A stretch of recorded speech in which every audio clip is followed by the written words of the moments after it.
ખુલ્લેઆમ તસ્કરોનો ત્રાસ જોવા મળી રહ્યો છે। શહેરના બજારમાં 8 લાખની લૂંટ થઈ છે। દુકાને જઈ રહેલા વેપારીને લાત મારીને આ ચોરોએ બાઇકથી નીચે પાડ્યા હતા અને વેપારીના હાથમાંથી 8 લાખ રૂપિયા લઈને બાઇક ચાલકો પલાયન થઈ ગયા હતા।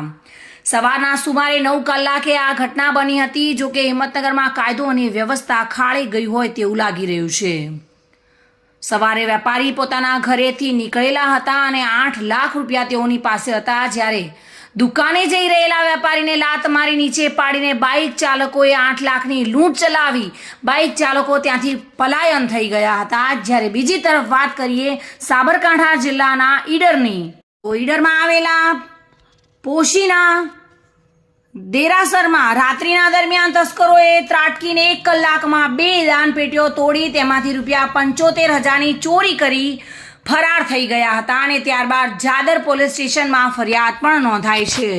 સાબરકાંઠા જિલ્લામાં તસ્કરોનો ત્રાસ જોવા મળી રહ્યો છે। ખુલ્લેઆમ 8 લાખની લૂંટ ચલાવી છે, જ્યારે જૈન દેરાસરોના તાળા તોડી તેમાંથી 75,000ની ચોરી કરી છે।